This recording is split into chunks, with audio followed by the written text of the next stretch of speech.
여러분이 잘 아는 그 작가 중에 유시민이라는 분 있죠. 그분이 예전에 이런 글을 쓴 적이 있습니다. 삶은 공평해야 한다. 마땅히 그래야 한다. 그러나 이것은 이룰 수 없는 소망이다. 삶은 공평하지 않으며 세상에는 부조리가 널려 있다. 저는 그분의 그 글들에 전적으로 동의하진 않지만 이 글은 진실이라고 생각을 합니다. 우리의 삶은 때때로 공평하지 않게 다가옵니다. 우리가 우리의 삶 속에서 공평하지 않다고 느낄 때 우리는 어떤 반응을 보여야 할까요? 실제로 우리의 삶 속에 종종 그런 일들을 많이 겪지 않습니까? 우리 가까운 사람들을 통해서, 직장에서 또는 가족들에게 공평하지 않은 대접을 받았을 때 우리는 그런 실망들을 경험하면서 어떻게 반응을 합니까? 그 실망스러운 것을 우리가 드러낼 때 우리의 영적으로 우리는 그런 문제들을 어떻게 풀어가고 있습니까? 때로는 내 삶의 힘든 문제들로 말미암아 하나님의 선하심에 대해서 의문을 제기하고, 때로는 내 힘든 상황 속에서 침묵하고 있는 하나님을 향해서 원망하고 있지는 않았나요? 하나님께서는 우리를 인도하실 때에 어떤 A 지점에서 B 지점으로 인도하실 때에 최단기간의 시간에 빠른 방법으로 우리를 인도하시는 일이 그렇게 많지 않습니다. 때때로는 우리에게 이렇게 뺑뺑 돌아서 먼 길을 돌아서 거기까지 가게 만드십니다. 하나님은 우리가 거기 목적지에 가는 것만을 관심을 두는 것이 아니고 우리가 거기까지 가는 동안에 우리의 인격이 다듬어지고 하나님이 원하시는 모습으로 우리를 빚어가시는 일에 관심을 갖고 계십니다. 그래서 우리의 삶이 공평하지 않다고 느낄 때 그것은 내가 만들어 놓은 스케줄대로 일들이 이루어지지 않을 때입니다. 그때는 하나님의 스케줄에 따라서 움직이는 때다, 그렇게 말할 수가 있어요. 그래서 우리는 공평하지 않다고 느껴집니다. 그렇게 우리의 삶이 공평하지 하지 않다고 느껴질 때, 그때 우리는 경건하게 그 상황 앞에 맞서야 합니다. 왜냐하면 그 시간이 우리를 다듬으시는 하나님의 손길이 미치는 시간이기 때문에 그렇습니다. 오늘 요셉의 삶 속에 불공평한 일이 생겼어요. 정말 힘든 일들이 일어났습니다. 이런 일들 속에서 하나님은 그 요셉의 삶을 형통하다고 표현을 했어요. 그러면 성경에서 말하는 형통이 무엇인지, 그리고 우리는 과연 형통한 사람인지 이 말씀을 통해서 우리가 함께 살펴보기를 원합니다. 창세기 37장 마지막 절에서 이제 38장을 건너뛰어서 39장으로 이야기가 이어집니다. 38장은 유다와 다말의 이야기였죠. 그래서 이제 39장으로 이어집니다. 그런데 그 내용이 뭡니까? 요셉이 형들의 손에서 이제 팔려갑니다. 그래서 어디로 갔죠? 애굽에 있는 바로의 친위대장 보디발의 집에 가게 됩니다. 그래서 이 39장 1절 말씀 우리가 같이 보겠습니다. 요셉이 이끌려 애굽에 내려가매 바로의 신하 친위대장 애굽 사람 보디발이 그를 그리로 데려간 이스마엘 사람의 손에서 요셉을 산이라. 이렇게 해서 요셉이 바로의 친위대장 집에 노예로 들어갑니다. 그런데 그 노예로 들어가는 삶을 이야기하면서 성경은 요셉이 형통했다, 이렇게 설명을 하고 있는 거죠. 그래서 오늘 우리가 형통의 의미에 대해서 한번 재조명하고 다시 한번 정리를 할 수 있기를 바랍니다. 첫 번째 생각해 볼 것은 형통의 정의입니다. 하나님께서 함께 하시는 것이 형통이다. 이것이 성경에서 이야기하고 있는 형통의 정의입니다. 2절 말씀 보실래요? 2절. 여호와께서 요셉과 함께 하심으로 그가 형통한 자가 되어 그의 주인 애굽 사람의 집에 있으니, 여기 여호와께서 요셉과 함께 하심으로 그가 형통한 자가 되었다. 그런데 이 말은 지금 2절에 나오고 똑같은 얘기가 이 39장 마지막 부분에 23절에 또 나옵니다. 23절을 좀 보겠습니다. 간수장은 그의 손에 맡긴 것을 무엇이든지 살펴보지 아니하였으니 이는 여호와께서 요셉과 함께 하심이라 여호와께서 그를 범사에 형통하게 하셨더라. 지금 39장은 맨 앞과 맨 끝에 여호와께서 함께 하심으로 요셉의 삶이 형통했다라고 기록을 하고 있어요. 여러분, 우리가 생각하는 형통으로 이제 정의를 내린다면 어떤 사람이 형통합니까? 지금 바로 앞에서 친위대장 역할을 하는 보디발이 형통한 사람이죠. 요셉이 감옥에 갇혔을 때에 감옥 전체를 관리하고 있는 간수장이 형통한 사람이죠. 요셉을 보고 어떻게 형통하다고 말할 수 있을까요? 요셉은 지금 애굽에 노예로 끌려가 있습니다. 말도 안 통하는 곳입니다. 자기가 살던 풍습과 전혀 다른 그러한 문화 속에 들어간 겁니다. 그리고 요셉이 처음에는 가서 쇠사슬에 손이 매였고 그리고 채찍질을 당했다라고 말하고 있습니다. 시편에 보면 요셉의 발에 착고를 채워놓고 채찍질을 했다고 기록하고 있어요. 그것을 보면 요셉은 노예로 들어가서 처음에 굉장히 많이 얻어맞았던 것 같습니다. 그런 가운데 요셉은 자포자기하지 않고 인생을 포기하지 않았어요. 여러분, 요셉이 왜 채찍질을 당했을까요? 바로 전날까지 요셉은 작업복도 입지 아니하고 채색 옷을 입는 사람이었어요. 손에 물 하나 제대로 되지 않는 그러한 삶을 살았단 말이에요. 그런데 어느 날 갑자기 노예가 됐어요. 그러면 노예로서 일할 만큼의 준비가 되어 있었을까요? 아마 끌려갔는데 뻣뻣했을 거예요. 고개 빳빳이 들고 있었을 거라고요. 노예로서의 모습이 보이질 않았을 겁니다. 그러니까 그 주인집에서 채찍질을 했겠죠. 노예 근성이 보이질 않는 겁니다. 그런 가운데에서 이제 길들여져 가는 시간 아닙니까? 그런데 그 노예의 생활을 시작한 것이 바로의 친위대장 보디발의 집이었다고 이야기를 하면서 성경은 요셉의 삶이 형통한 삶이었다, 이렇게 이야기를 합니다. 요셉이 그 힘든 상황 속에서 하나님께 기도했겠죠. 뭐라고 기도했을까요? 하나님, 너무 힘듭니다. 날 좀 살려주세요. 날 구원해 주세요. 우리 아버지 집에 데려다 주세요. 그렇게 기도하지 않았을까요? 그런데 하나님은 그런 요셉의 기도에는 응답하지 않으시고 그리고 보디발의 집에서 종살이를 시작하게 만들었단 말이에요. 만약 요셉의 삶 가운데 형통했다라고 표현을 하려면 지금 얘기하면 안 되고 나중에 바로 밑에 총리가 됐을 때, 나이 30살이 돼서 총리로 승진을 했을 때, 그때 요셉의 삶이 형통했다, 이러면 이해가 가요. 그런데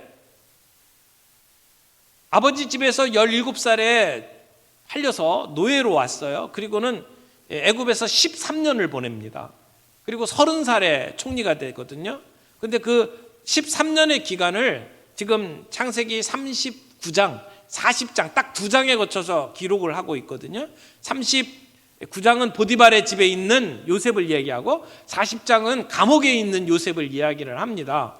그런데 애굽의 총리가 됐을 때를 형통하다고 이야기하지 않고 지금 노예 생활을 하고 있는 요셉을 가리켜서 형통하다고 기록을 하고 있는 거예요.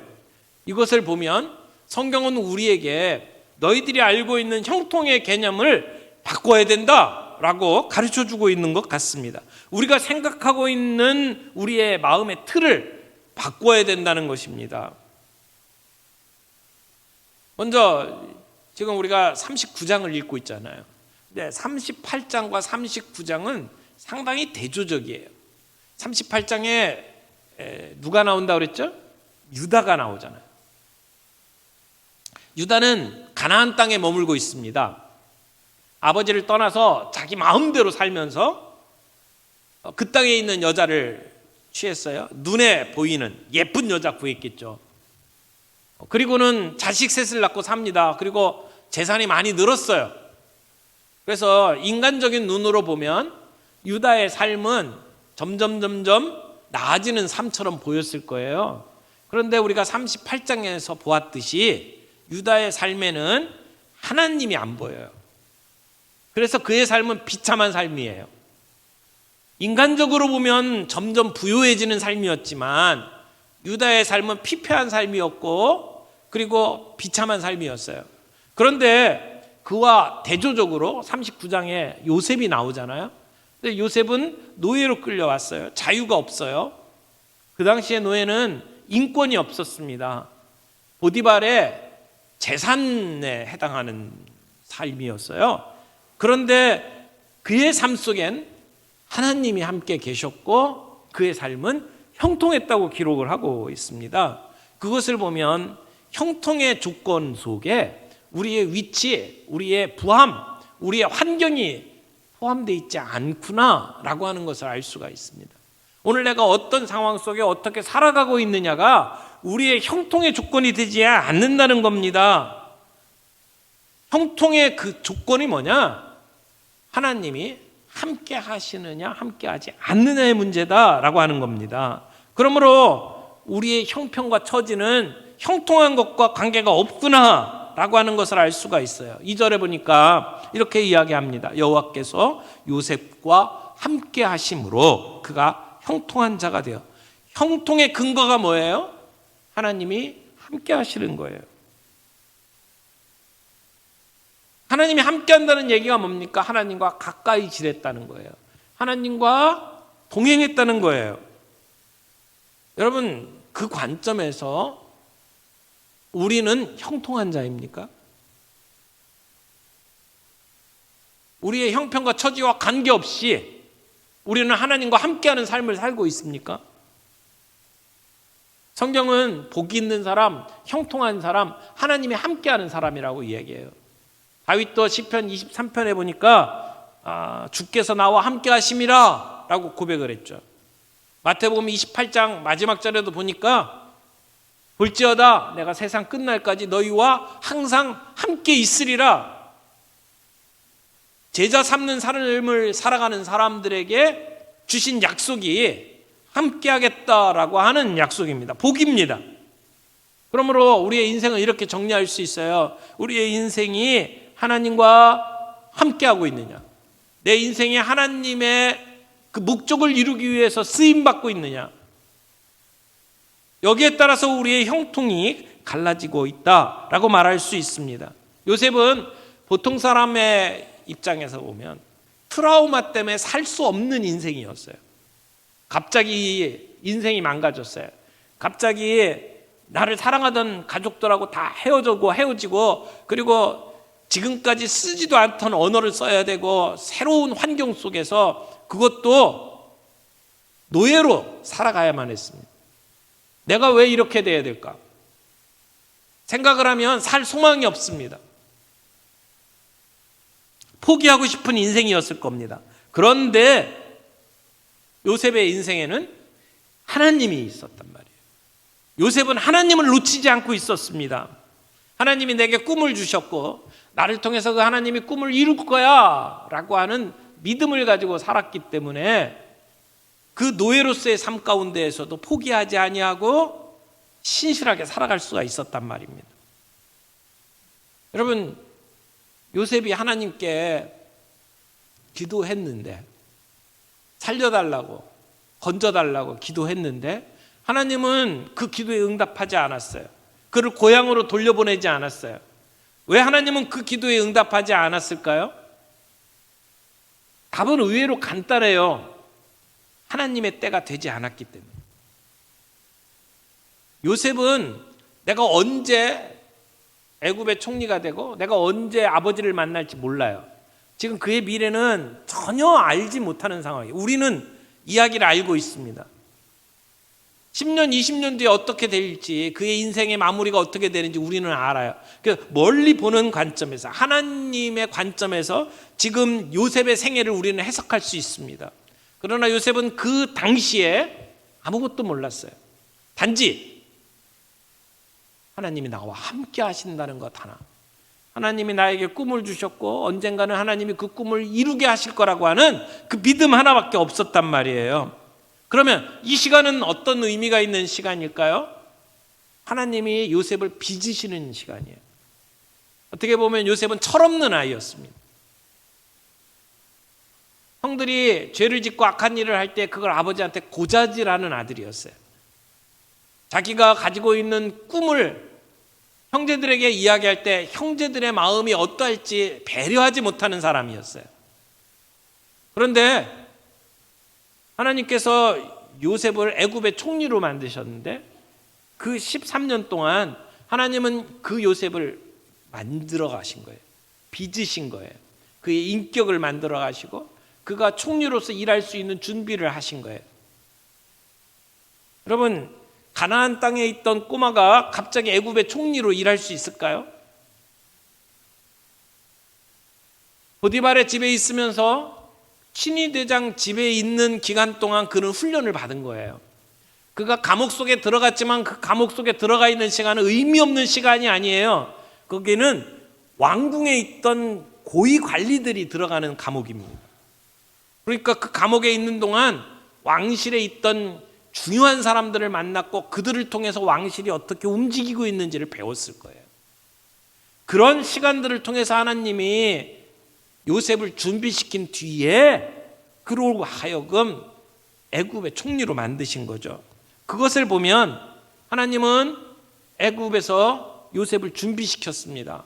그 시간이 비록 요셉에게는 힘든 시간이었고 괴로운 시간이었으면 틀림없지만, 그러나 하나님께서 그의 기도에 응답하셔서 그를 자유롭게 하거나 그를 가나안 땅으로 돌려보내지 않았음에도 불구하고 요셉이 그곳에 버틸 수 있었던 힘은 어디에서 나왔을까요? 하나님은 그를 위로하셨어요. 하나님은 요셉을 격려하셨어요. 그가 포기하지 않도록. 비록 그의 간절한 기도에 응답하시지는 않았지만 그가 그 인생을 포기하지 않도록 하나님은 그를 붙드시고 그를 격려하시고 그를 위로해 주셨어요. 그리고 요셉을 통해서 주변에 있는 사람들에게 복을 주셨어요. 그래서 요셉은 그 힘든 가운데에서도 견디고 버틸 수 있었고 하나님의 손에 다듬어지고 그리고 하나님의 사람으로 만들어져 갔다고 말할 수가 있습니다. 여러분, 우리의 꿈과 우리의 비전들이 지금 당장 이루어지지 않는다고 해서 내가 지금 살아가는 삶 속에 힘들고 어려움이 있다고 해서 그 자리에서 하나님을 원망하고 그리고 불평불만으로 우리의 삶을 허비해서는 안 됩니다. 우리가 좀 더 넓은 관점에서 오늘 봐야 해요. 우리가 야곱의 생애를 전체를 보고 지금 이 39장을 보는 것처럼 하나님의 큰 계획을 보고 내 삶을 바라본다면 오늘 내 삶 속에 하나님께서 나를 다듬어가고 있구나. 오늘 하나님이 나를 빚어가고 있구나. 그렇다면 이 삶 속에 내가 어떻게 반응을 해야 될까? 우리는 선택할 수 있다고 생각을 합니다. 지금 요셉이 하나님과 함께함으로 형통한 복을 누리는 것, 저와 여러분들의 복이 되기를 원합니다.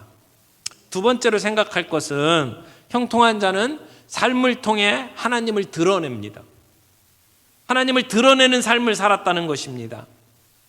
형통한 자는 나 혼자만 아는 게 아니에요. 내 주변에 있는 사람들이 내 형통함을 알게 된다는 겁니다. 다른 말로 얘기하면 하나님이 나와 함께 하신다는 것을 나만 아는 게 아니에요. 내 주변에 있는 사람들이 보고 알게 된다는 것입니다. 여러분, 지금 요셉이 누구의 집에 가 있어요? 보디발의 집에 가 있어요. 근데 보디발이 요셉을 보면서 하나님을 인정합니다. 3절 보세요. 그의 주인이 보디발이 여호와께서 그와 함께 하심을 보며 또 여호와께서 그의 범사에 형통하게 하심을 보았더라. 지금 요셉의 삶에 누가 함께해요? 하나님이 함께하는 것을, 여호와가 함께하는 것을 누가 본 겁니까? 보디발이 본 거예요. 어떻게 보디발이 그것을 알 수 있었을까요? 보디발은 신앙이 없는 사람이에요. 보디발이라는 말 뜻 자체가 애굽 신의 사람이다 이런 뜻이에요. 애굽의 신 중에 라라고 하는 신이 있는데 라의 사람이다 라고 하는 뜻이에요. 보디발이.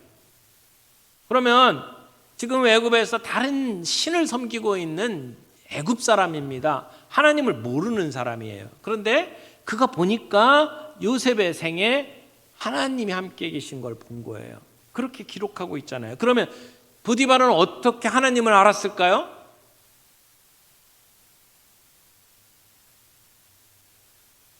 요셉이 스스로를 드러냈을 거예요. 저는요 하나님을 믿는 사람입니다. 저는요 하나님이 함께 하시는 그러한 삶을 삽니다. 그렇게 고백하지 않았겠어요? 그래서 하나님이 함께하는 걸 알지요. 저는요 예수 믿는 사람입니다. 이렇게 고백했을 때 사람들이 우리의 인생을 통해서 예수님이 함께 계신다라고 하는 것을 알 수 있지 않을까요? 요셉은 공공연하게 자기의 삶을 하나님이 함께하는 삶으로 드러냈어요. 내 믿음이 어떤 것인지를 이야기를 했어요. 요셉은 하나님을 붙잡고 하나님이 주신 꿈을 붙들고 살았어요. 그래서 사람들 앞에 그 얘기를 했을 겁니다. 비록 어쩔 수 없는 상황에서 노예로 끌려와서 살아가고 있지만 요셉은 거기서 신세한탄하거나 자기의 삶을 포기하지 않고 내가 누구인지, 내 삶을 이끄시는 분이 누군지를 드러내면서 살았다는 거예요. 그런데요, 단순히 하나님의 사람인 것을 드러내는 것뿐만 아니라 그 삶을 통해서 하나님이 살아계심을 보여주는 삶을 살았어요. 우리가 예수 믿는다라고 이야기하면서 우리의 삶이 형편없으면 그러면 예수 그리스도의 이름이 높여집니까? 아니요, 손가락질 받을 겁니다. 아니, 예수 믿는다고 하면서 요셉은 하나님의 사람을 드러내면서 그의 삶이 신실했을 거예요. 눈에 띄었을 거예요. 보디발이 얼마나 예민한 사람이었겠어요? 황제의 친위대장이에요. 이 사람들의 눈빛 하나를 보면서도 지금 어떤 마음을 가지고 있는지를 헤아려내는 그러한 사람입니다. 그가 요셉을 보면서 예사롭지 않은 것을 봤을 거예요. 그의 삶이 다른 사람하고 다르다는 것을 봤을 거예요. 그런데 그 다른 이유가 뭘까를 보니까 하나님을 믿는 사람이란 말이에요. 신앙을 고백한단 말이에요. 그러니까 그 요셉의 삶이 보디발의 눈에 확 들어오지 않았겠어요? 그러면서 인정하기 시작을 하는 거예요. 쟤는 뭐가 달라. 저놈이 일을 하면 뭔가 달라. 그렇게 생각을 했을 거란 말이에요. 그런데 그렇게 본 보디발의 눈에 뭐가 띄인 거예요? 하나님이 함께 하시는 것이 눈에 띄인 거예요. 저렇게 다른 이유가 뭐냐? 저의 삶 속에 하나님이 주인이시구나 라고 하는 것을 보았다는 것입니다. 노예로서 살아가면서도 요셉은 자기의 경건함을 지켜간 거예요. 말 한마디 하는 것, 맡겨진 일을 하는 것, 그 모든 일에 있어서 요셉은 신실하게 살았어요. 그리고 그 자기의 살아가는 삶의 근거가 하나님이신 것을 드러냈단 말이에요. 그래서 보디발은 요셉의 삶에 하나님이 함께 계셨고 오늘 우리가 이렇게 잘 되는 것 하나님이 주신 복이다. 이렇게 고백하게 되었다는 겁니다. 그래서 보디발이 요셉을 인정한 거예요. 제가 잘 알고 지냈던 장로님 중에 김광석 장로님이라는 분이 계셨어요. 예전에 한번 우리 교회에 오셔서 설교를 하고 가셨는데 근데 그 장로님이 직장이 대한항공이었습니다. 대한항공에 처음 입사할 때에 이 대한항공에서 예수 믿는 사람으로 대한항공을 하나님께 드리기 위해서 왔습니다. 뭐 이런 고백을 할 정도로 이게 겁없이 얘기했던 분이에요. 대한항공의 경영진이 원불교 쪽이잖아요. 완전히 불교통이거든요. 근데 그곳에서 자기 신앙을 지키려고 굉장히 애를 썼던 분입니다. 들어가서 보니까 모든 시험이, 승진 시험이 주일날 있었어요.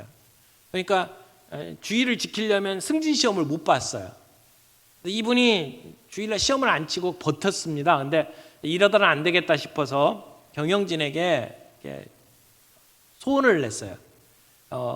우리 회사에 그 크리스찬들도 있고 다른 종교를 가진 분들도 있는데 일요일날 계속 승진 시험을 치니까 이게 불공평합니다.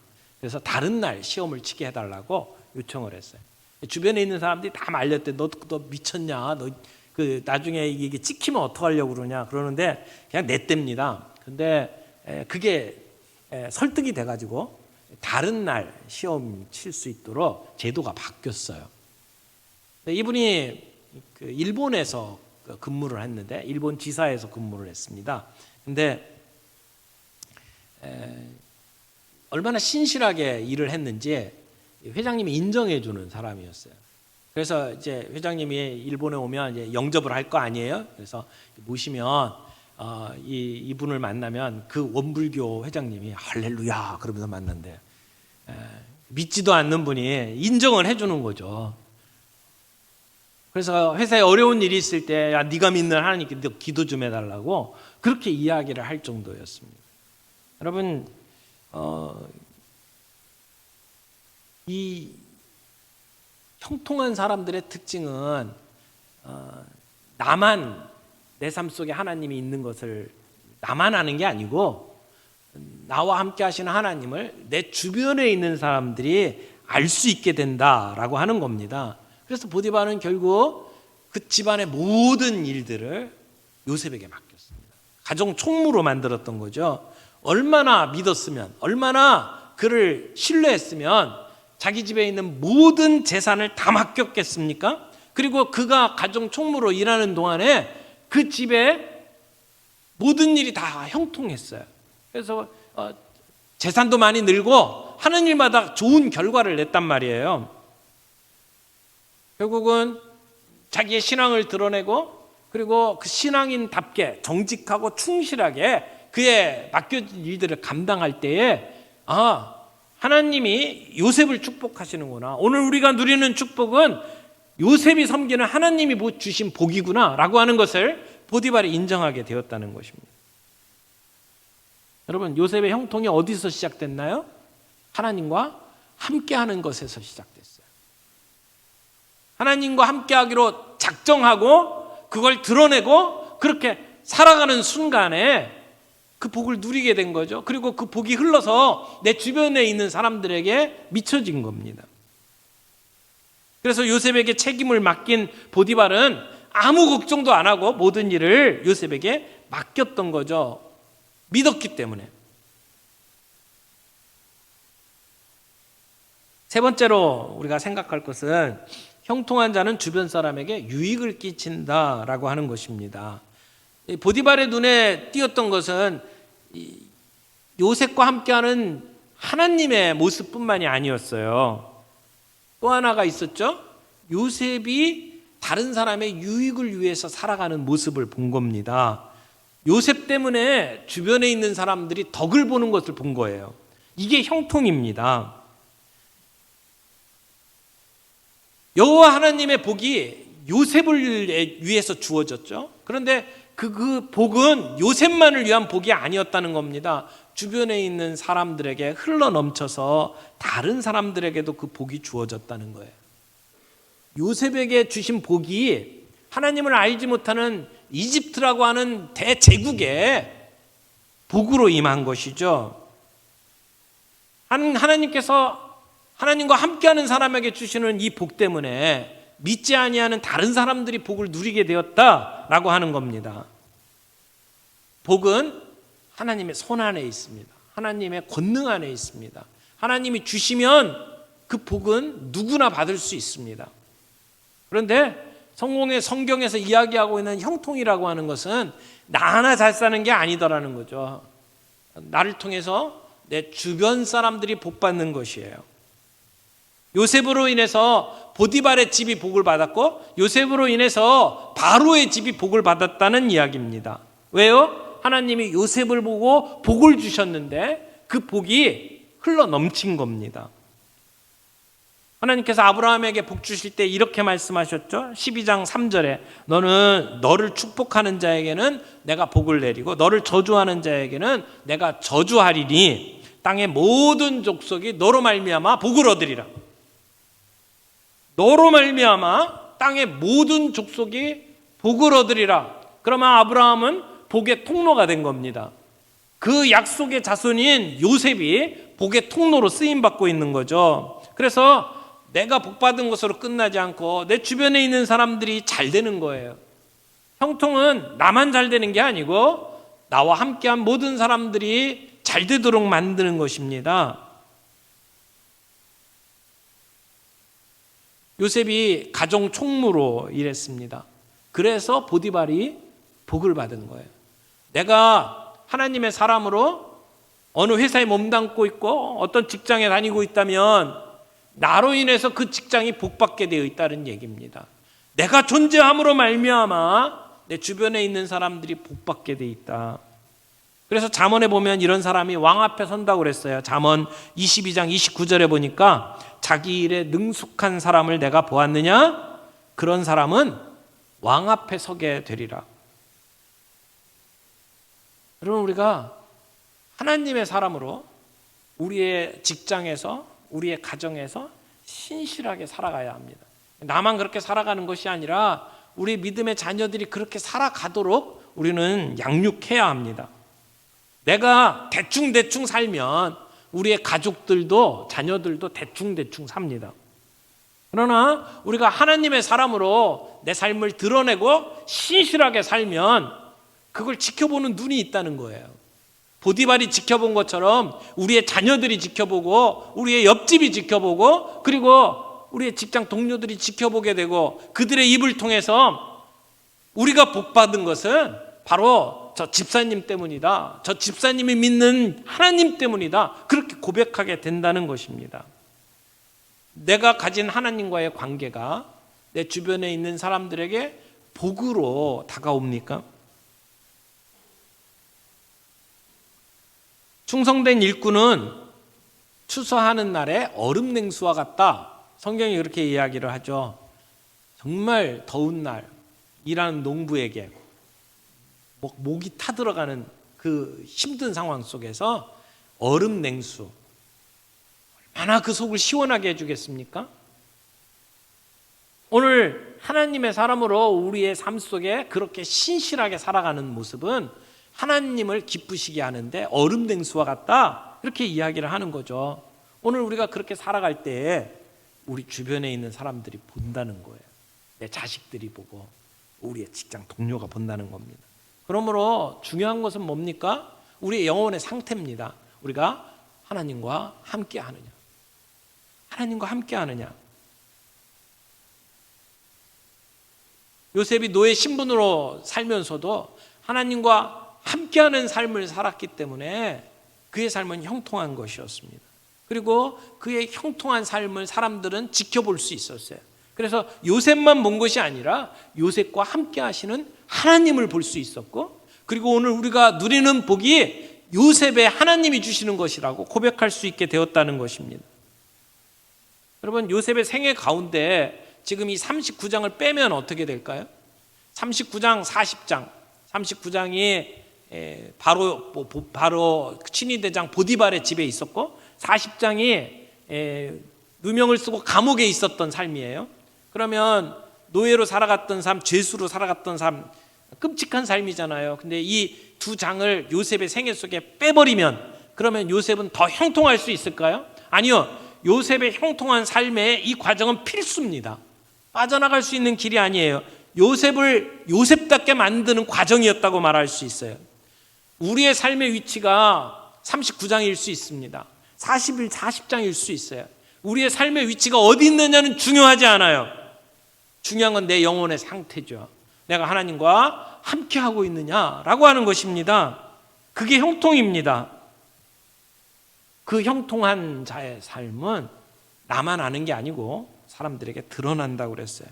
내 옆에 있는 사람들의 눈에 띄게 돼 있다는 겁니다. 나만 보는 게 아니고 나와 함께 하시는 하나님을 볼 수 있는 인생이 되시기를 바랍니다.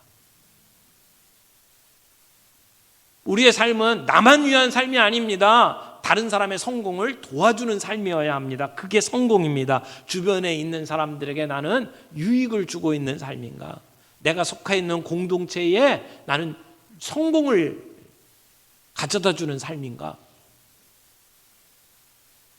오늘 우리의 삶이 그저 지금 힘든 삶의 그 관점에서만 보는 것이 아니라 언젠가 주님 앞에 섰게 됐을 때 내 인생의 전체를 바라보는 하나님의 관점에서 오늘을 바라볼 수 있는 영적인 안목이 있기를 바라고, 그 관점에서 나는 하나님과 동행하는 자인가? 나는 형통한 자의 삶을 살아가는가? 내 삶 속에 사람들은 나를 볼 뿐만 아니라 나와 함께 하시는 하나님을 보고 있는가? 나는 정말 내 이웃과 내 주변에 있는 사람들에게 복의 통로로 쓰임받고 있는가? 다시 한번 내 삶을 돌이켜보며 다시 주님 앞에 나를 온전히 드릴 수 있는 저와 여러분들이 되기를 바랍니다.